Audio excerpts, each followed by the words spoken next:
Bonjour peuple de Dieu, c'est le pasteur Jérémia, aussi connu sous le nom de pasteur Loïc. Nous voulons écouter la parole de Dieu pour la semaine, mais avant tout nous voulons commencer par une parole de prière. Alors en signe de révérence à notre Père Céleste, à notre Dieu, baissons nos têtes et prions ensemble. Dieu de gloire, Dieu tout-puissant, Saint des saints, Roi des rois, Seigneur des seigneurs, toi, le seul et véritable Dieu Yahweh. Merci pour cette nouvelle opportunité que tu nous donnes de pouvoir nous recueillir dans ta présence. Nous venons ainsi nous recommander entièrement tes mains, corps, âme et esprit, pensée et cœur, l'air, l'atmosphère, tout autour de nous et en nous, nous recommandons toutes choses en tes mains. Nous prions aussi que tu nous pardonnes pour tout ce que nous avons fait qui ne t'a pas honoré et glorifié, que tu purges notre conscience, notre inconscient, subconscient de toute œuvre morte, œuvre inutile, afin que nous venions à te servir comme il se doit. Prions, Père Dieu Tout-Puissant, nous prions, Père Dieu Tout-Puissant, afin que tu continues encore de nous parler et de nous donner des révélations profondes sur ce que contient cette année 2025. Alors parle-nous, ô Père, enseigne-nous, instruis-nous, emmène-nous dans la profondeur, Seigneur, de la révélation de tes mystères contenus dans ta parole au nom de Jésus. Car tu as dit les choses cachées t'appartiennent, mais les choses révélées nous appartiennent à nous et à nos enfants. Alors, donne-nous ainsi, Seigneur, ta parole, donne-nous la portion, la part qui nous revient au nom de Jésus. Nous prenons autorité et nous levons contre tout ce qui s'oppose à la connaissance et à la révélation de qui tu es, de tes mystères contenus dans ta parole. Nous les lions, nous les chassons dans les gouffres de l'enfer au nom de Jésus-Christ. Et nous proclamons ainsi que Jésus-Christ est Seigneur à la gloire de Dieu le Père. Merci encore pour tout, que tu sois honoré et glorifié. Toi, le Dieu amour, le Dieu de merveille, le Dieu tout-puissant, le seul et véritable Dieu. Au nom de Jésus-Christ, sois béni pour toujours à jamais. Amen. Alors nous allons prendre notre passage principal des Saintes Écritures dans le livre de Nombres, chapitre 20, versets 25 à 26. Nous lisons ainsi la parole de Dieu dans Nombres, chapitre 20, versets 25 à 26, au nom de Jésus-Christ. Prends Aaron et son fils Éléazar et fais-les monter sur la montagne de Hor. Dépouille Aaron de ses vêtements et fais-les revêtir à Éléazar son fils. C'est là qu'Aaron sera recueilli et qu'il mourra. Que le Seigneur bénisse sa parole, qu'elle vienne pleine de grâce, de profondeur, de vie, de révélation et de bénédiction au nom de Jésus-Christ. Amen. Alors nous voulons continuer dans notre enseignement sur la parole de Dieu pour l'année 2025. En fait, c'est un enseignement prophétique. Donc sur la parole de Dieu pour l'année 2025. Donc c'est la troisième partie pour cette année 2025. Cette année 2025 contient beaucoup de révélations, beaucoup de profondeur au nom de Jésus. Donc, il faut que nous puissions bien la saisir, bien la comprendre et nous approprier ces paroles parce qu'elles vont se réaliser au nom de Jésus-Christ. Le livre de Nombres dans la Bible est un livre qui a la capacité d'expliquer les nombres ou le temps. Je reprends. Dans la Bible, le livre de Nombres est un livre qui a la capacité de nous amener à comprendre les nombres et ou le temps. Le nombre 2025 peut être divisé en deux parties, 20 et 25. Et dans notre passage principal des Saintes Écritures, nombre 20, 25. Je reprends. Nombre 20, 25, comme l'année 20, comme l'année 2025 qui est divisée en deux parties, 20, 25. Donc le nombre 20, 25, le livre de Nombres, verset, chapitre 20, verset 25, déclare que Dieu demanda à Moïse de faire monter Aaron et Éléazar le fils d'Aaron sur la montagne de Hor. Le nom Hor vient du mot hébreu Har, qui H-A-R, qui signifie montagne. Cela signifie que Dieu demanda à Moïse de faire monter Aaron et son fils, Éléazar, sur la montagne appelée montagne. Et faire monter quelqu'un sur la montagne fait référence à l'élévation. Cela implique que l'année 2025 fait également référence à une double élévation de Dieu. Parce que Dieu fait monter Aaron à la montagne qui s'appelle montagne. Donc 2 fois montagne, ce qui implique que l'année 2025 est une année de double élévation. Et le livre de Psaume nous dit que l'élévation vient de Dieu. Psaume 75, versets 6 à 7 qui dit « Car ce n'est ni de l'Orient, ni de l'Occident, ni du désert que vient l'élévation. Mais Dieu est celui qui juge. Il abaisse l'un et il élève l'autre. »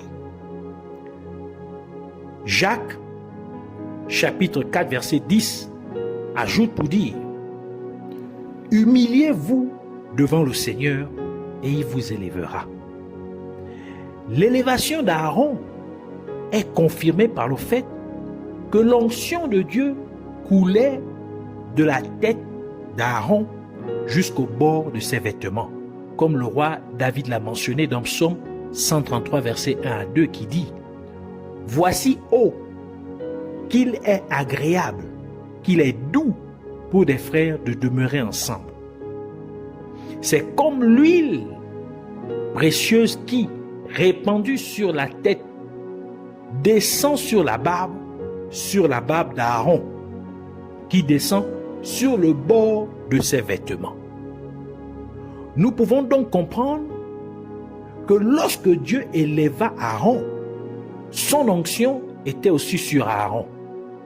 Cela implique que dans l'élévation venant de Dieu, il y a aussi l'onction de Dieu. Et ce passage des Saintes Écritures nous dit que l'onction de Dieu est maintenant sur les vêtements d'Aaron.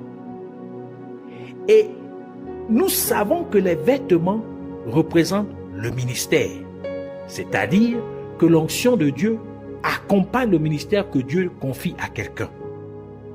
Et maintenant, nous pouvons comprendre pourquoi Dieu demanda à Moïse de dépouiller Aaron de ses vêtements et de les mettre sur son fils Éléazar.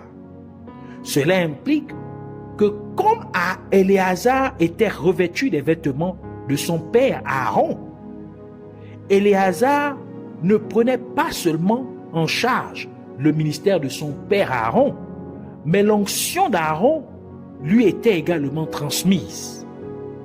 Et parce qu'Aaron a reçu une double élévation, cela implique qu'une double onction était également disponible sur lui. Parce que à l'élévation, il y a aussi l'onction qui accompagne l'élévation.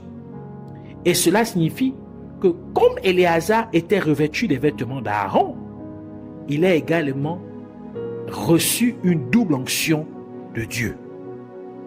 Ainsi, parce que Nombre 20, 25, donc Nombre chapitre 20, verset 25, parle du transfert de ministère ou encore de sacerdoce, transfert de ministère et de l'onction de Dieu d'Aaron à son fils Éléazar.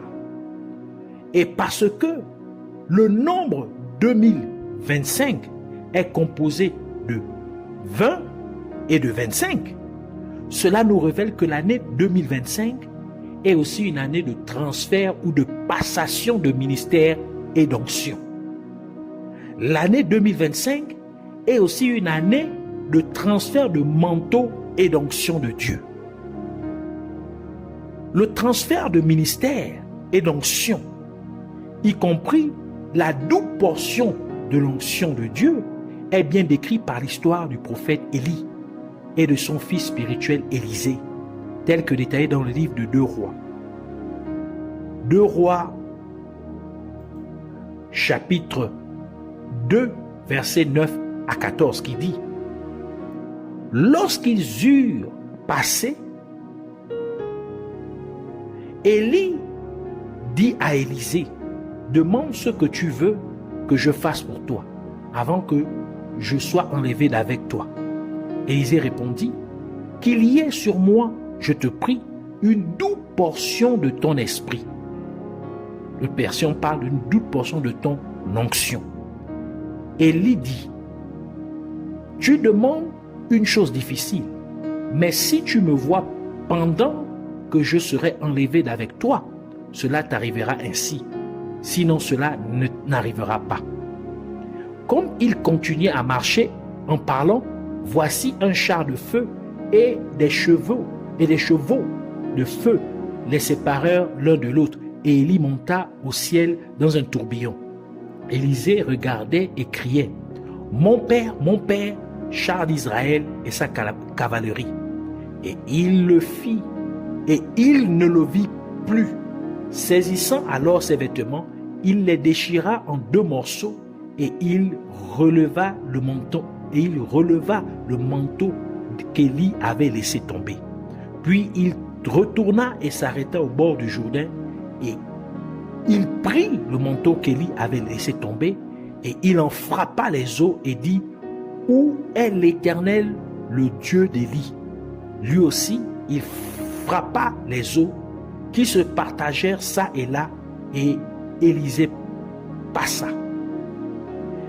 Nous pouvons en effet voir que de la même manière qu'Aaron fut dépouillé de ses vêtements et qu'Éléazar, son fils, fut revêtu de ses vêtements, et qu'Éléazar reçut aussi une double portion de l'onction de Dieu qui reposait sur Aaron, la même chose arriva à Élisée, car il reçut le manteau de son père spirituel Élie, et il reçut aussi une double portion de l'onction de Dieu.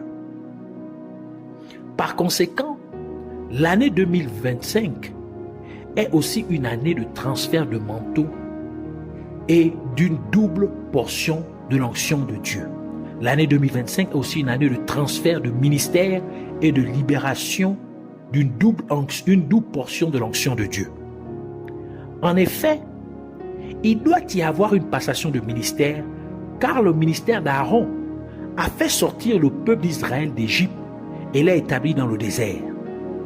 Mais c'est Éléazar qui a conduit le peuple d'Israël dans la terre promise. Le ministère d'Aaron a délivré le peuple d'Israël de la terre d'esclavage, mais c'est le ministère d'Éléazar qui a permis au peuple d'Israël de posséder la terre promise. Par conséquent, en 2025, Dieu provoquera également un transfert de ministère de ces serviteurs de Dieu qui ont fait sortir le peuple du monde et l'ont amené en Christ, aux serviteurs de Dieu qui sont censés faire en sorte que le peuple de Dieu soit enlevé par Jésus-Christ. En d'autres termes, il y a des serviteurs de Dieu qui ont mené les gens à abandonner leur vie mondaine et à accepter Jésus-Christ comme leur sauveur et Seigneur. Cependant, ces serviteurs de Dieu ont conduit le peuple de Dieu dans le désert. Et le désert est un lieu caractérisé par l'absence d'eau, tel que le roi David l'a déclaré dans Psaume 63, versets 1 à 2. Il dit, Psaume de David, lorsqu'il était dans le désert de Juda. Verset 2.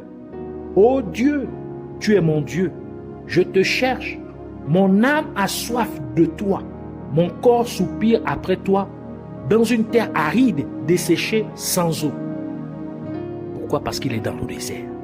Ainsi, le peuple de Dieu erre maintenant dans le désert de la vie, où il n'y a pas d'eau, ce qui implique qu'il n'y a pas de vraie parole de Dieu.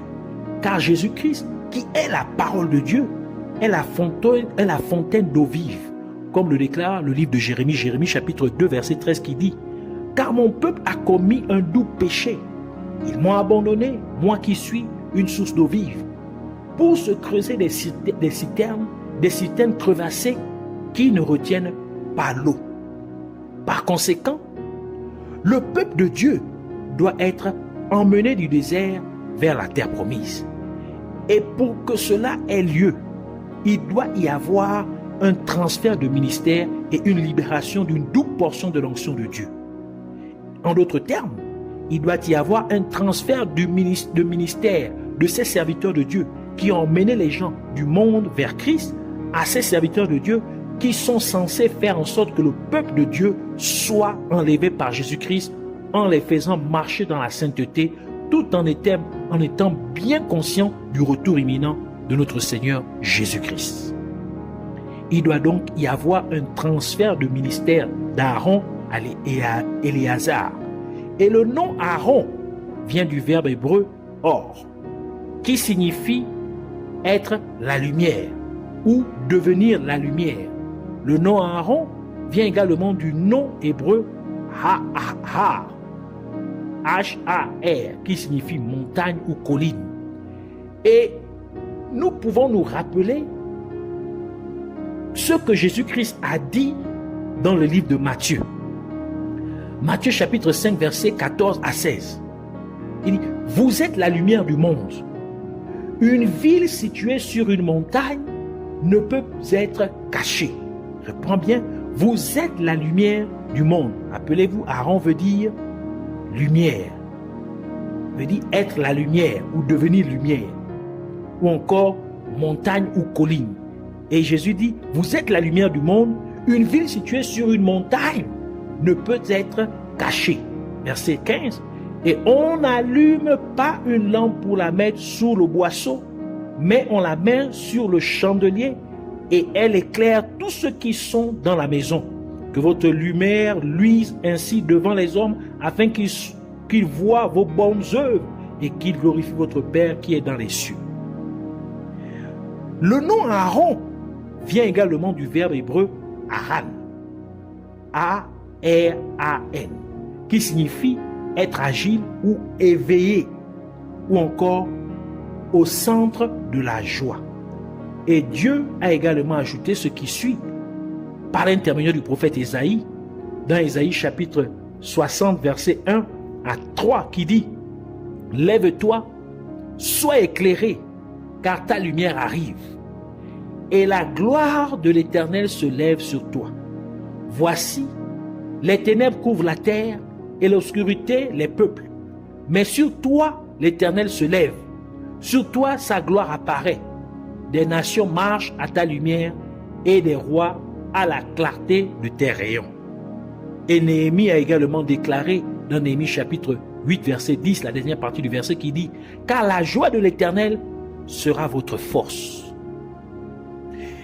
Il nous faut donc passer de la dimension d'être la lumière du monde, ou d'être une ville sur une colline, ou d'exprimer la joie du Seigneur, à la dimension dans laquelle Dieu est notre aide. Car le nom Éléazar signifie en hébreu Dieu de secours, ou Dieu est secours. Et c'est pourquoi la parole de Dieu déclare dans Psaume 121, verset 1 à 2, « Je lève mes yeux vers les montagnes. D'où me viendra le secours? Le secours me vient de l'Éternel, qui a fait les cieux et la terre. » Psaume 54, verset 4 ajoute en disant, « Voici Dieu est mon secours. Le Seigneur est le soutien de mon âme. » Hébreux 13, verset 6 conclut en disant, « C'est donc avec assurance que nous pouvons dire, le Seigneur est mon aide, je ne craindrai rien. Que peut me faire un homme? » Cela implique que lorsqu'il s'agit de l'enlèvement de l'Église, nous avons besoin de l'aide de Dieu. Et Jésus-Christ a dit ce qui suit en faisant référence au Saint-Esprit dans Jean chapitre 14, verset 16. Version de Louis II dit, et moi, c'est Jésus qui parle, et moi je prierai le Père, et il vous donnera un autre consolateur afin qu'il demeure éternellement avec vous. La version Parole de vie 2017 dit ceci dans le même passage, Jean 14, verset 16. Et moi, je prierai le Père, et il vous donnera quelqu'un d'autre pour vous aider, donc une autre aide. Ainsi, la version King James aussi le dit de la même manière. Ainsi, la dimension qui nous permettra d'entrer dans la terre promise est la dimension du Saint-Esprit. C'est la dimension de l'aide de Dieu, car le Saint-Esprit est l'aide que Jésus-Christ nous a promis pour nous permettre d'entrer dans la terre promise. Et c'est pourquoi la parole de Dieu ajoute dans Éphésiens chapitre 1, verset 13, pour dire, en lui, vous aussi, après avoir entendu la parole de la vérité, l'évangile de votre salut, en lui, vous avez cru et vous avez été scellés du Saint-Esprit qui avait été promis. 2 Corinthiens chapitre 1, verset 21 à 22 conclut en disant, et celui qui nous a fermis avec vous en Christ et qui nous a oints, c'est Dieu, lequel nous a aussi marqués d'un sceau et a mis dans nos cœurs les arts de l'Esprit. Faisons référence ici à l'Esprit Saint, les arts de l'Esprit Saint. Donc le sceau de l'Esprit Saint. Et cela est bien illustré par le fait que dans la parabole des 10 vierges, ce sont les 5 vierges qui avaient de l'huile dans leurs lampes, qui ont été emmenées aux noces par l'époux, sachant que l'huile représente la consécration. Car dans l'Ancien Testament, les gens étaient consacrés par l'huile d'onction. Cela signifie que c'est le Saint-Esprit qui nous permet d'être véritablement consacrés à Dieu. Et c'est cela l'expression du sceau de Dieu dans notre vie. La consécration à Dieu, donc la sanctification, la vie de sainteté. Cela implique donc que 2025 est une année où Dieu commencera à sceller son peuple pour l'enlèvement de l'Église. Ainsi, nous voulons prier pour réclamer cette prophétie, la manifestation de cette prophétie pour cette année 2025 dans nos vies, au nom de Jésus-Christ. Alors répète cette prière avec moi, au nom de Jésus-Christ. Nous te remercions, Père Céleste, Roi glorieux, le seul et véritable Dieu, Yahweh. Merci de nous avoir confié de nouvelles révélations concernant cette année 2025 au nom de Jésus-Christ. Et nous décrétons donc au nom de Jésus-Christ que cette année 2025, il y a un transfert de ministère de ces serviteurs de Dieu qui ont emmené les gens hors du monde en Christ aux serviteurs de Dieu qui sont censés conduire le peuple de Dieu dans la terre promise au ciel en les préparant à être enlevés par notre Seigneur Jésus-Christ. Et encore une fois, nous décrétons qu'en 2025, il y a une double élévation sur les serviteurs de Dieu au nom de Jésus-Christ. Nous décrétons en outre qu'en 2025, il y a une libération d'une double portion de l'onction de Dieu sur les serviteurs de Dieu qui préparent le peuple de Dieu à l'enlèvement au nom de Jésus-Christ. Et nous décrétons également qu'en 2025, nous passons de la dimension d'être la lumière du monde ou d'être une ville sur une colline ou d'exprimer la joie du Seigneur à la dimension où Dieu est notre aide au nom de Jésus-Christ. Nous passons à la dimension du Saint-Esprit, notre aide, au nom de Jésus-Christ. Et le Saint-Esprit nous aide donc à marcher dans la sanctification totale, au nom de Jésus-Christ. Et nous sommes ainsi consacrés à Dieu.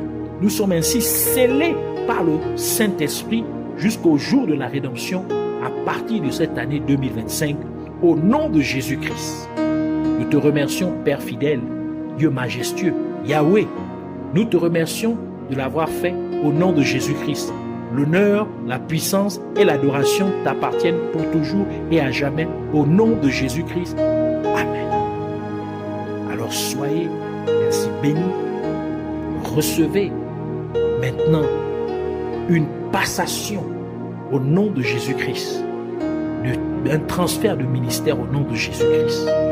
Recevez une double élévation au nom de Jésus-Christ.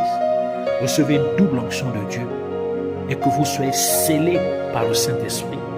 Au nom de Jésus, que vous opérez dans la dimension du Saint-Esprit, que vous soyez scellés par le Saint-Esprit de Dieu, que vous soyez consacrés maintenant à Dieu, marchant dans la sanctification au nom de Jésus-Christ.